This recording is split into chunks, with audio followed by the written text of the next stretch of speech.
Bonjour Emmanuel. Bonjour Henri. Comment allez-vous? Bah écoutez, je vais bien pour le moment. Bon, alors aujourd'hui je propose que on parle, certaines personnes qui nous suivent se demandent pourquoi on n'agit pas davantage, mais en fait quel est exactement le but de notre opération. Alors on va essayer de définir ça. Alors pourquoi un témoignage fiscal? Alors un témoignage fiscal, c'est parce qu'il y a une agression fiscale.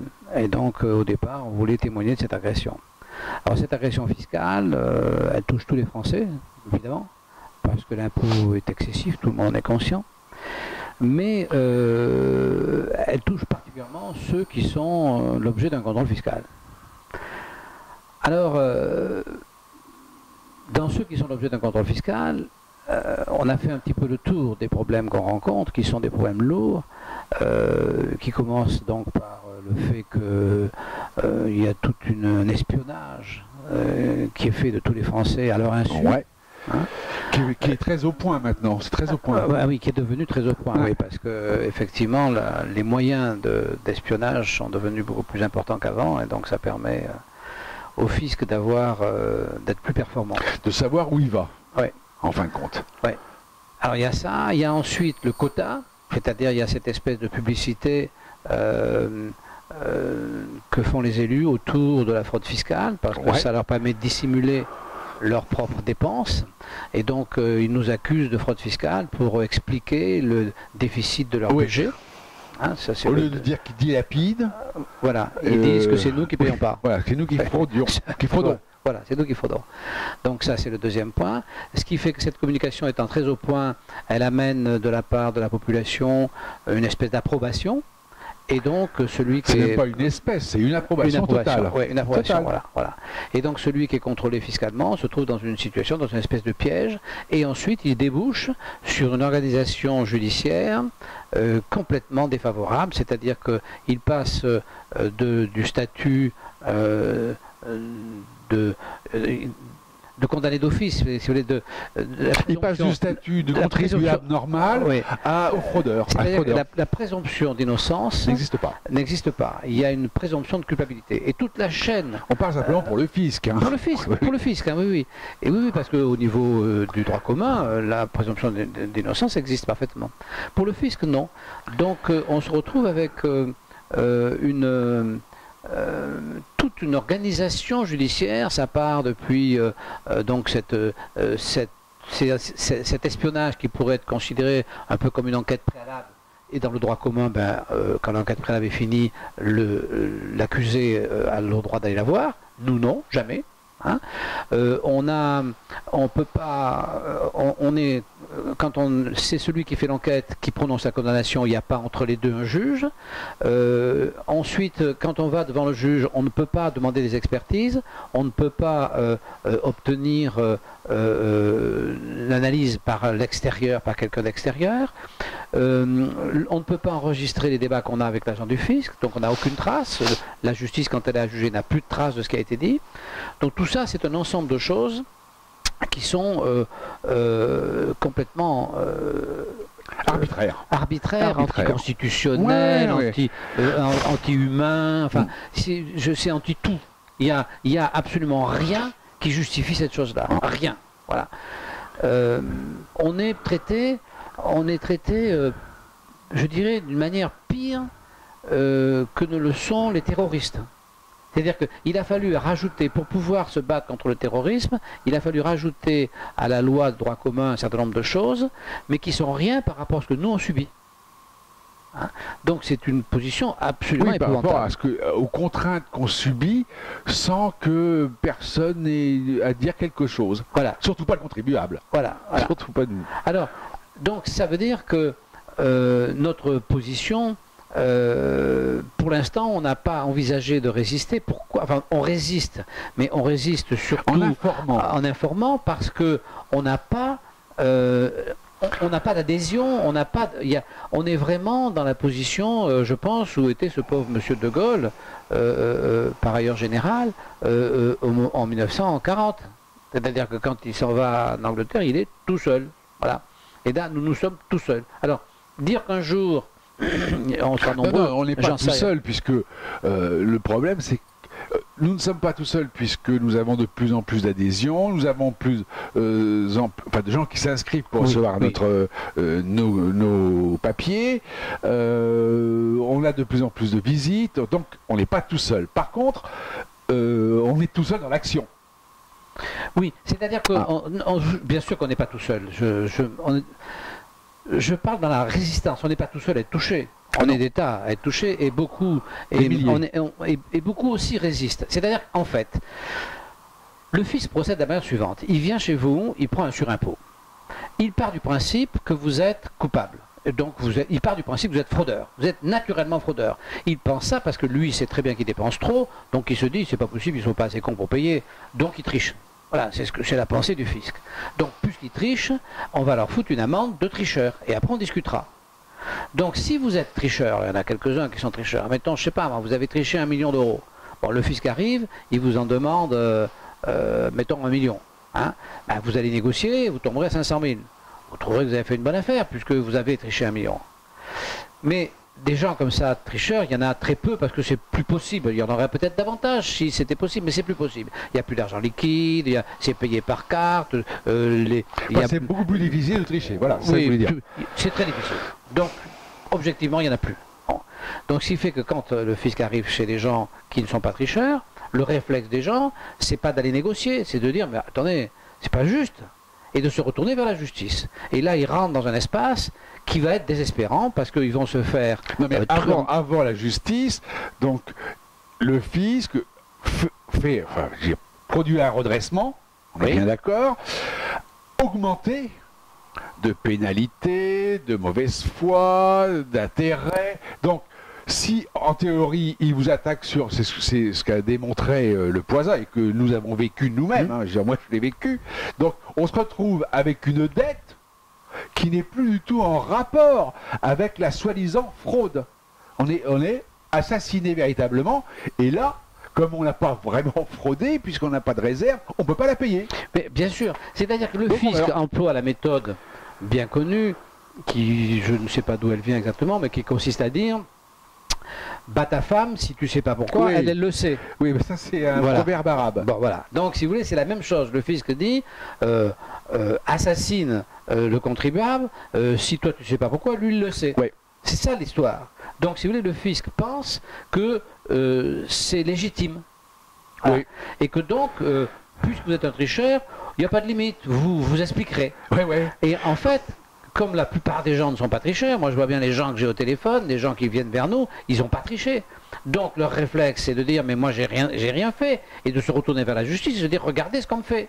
Alors, et là c'est l'horreur, parce que ça va être que ce soit la justice qui va les représenter, c'est-à-dire les avocats fiscalistes qui savent très bien qu'ils vont perdre mais qui prennent quand même des honoraires parce qu'il faut bien qu'ils mangent, hein, que ce soit la justice qui s'en fout complètement et qui n'est pas structurée pour les défendre, puisque l'organisation judiciaire n'est pas faite pour qu'il y ait des défenses, puisque il y a une présomption de culpabilité, donc on n'a pas de magistrat l'enquête est lancée sans qu'un magistrat l'ait surveillé ou l'ait décidé, il n'y a pas de magistrat ensuite au moment où il y a la sanction, et ensuite les magistrats, il n'y a pas de possibilité de leur expliquer techniquement avec un professionnel. On ne va pas dans la justice civile, on atterrit dans la justice administrative. On va dans une justice qui est exceptionnelle. Voilà, c'est et au service de l'État, et notamment au service du fisc, puisque les rapporteurs publics, en règle générale, sortent de l'ENA et on fait un passage chez le fisc. Il n'y a pas que les rapporteurs publics, il y a aussi le président, etc., etc. Tout le monde est donc voilà l'agression.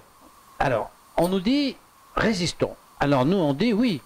Nous, on est prêts. Nous, on est prêts, puisqu'on a posé les bases de l'agression. Je crois qu'on les a suffisamment explicitées dans le blog depuis des années. Elles sont connues, répertoriées. Il suffit d'aller sur le blog, on les trouve. Bon. Alors maintenant, on nous dit, oui, mais résistons. Et en plus, on sait véritablement comment agit le fisc, puisque chez nous, malgré tout, il y a Francis Le Poisa, qui corrobore ce qu'on subhonorait. Mais maintenant, on sait véritablement. Il dit comment fonctionne le fisc. Donc effectivement, on peut résister. Alors là, il y a 3 questions qui se posent. Oui, alors tout de suite à ceux qui nous regardent et ceux qui ont la gentillesse de nous suivre, oui, on est d'accord pour résister.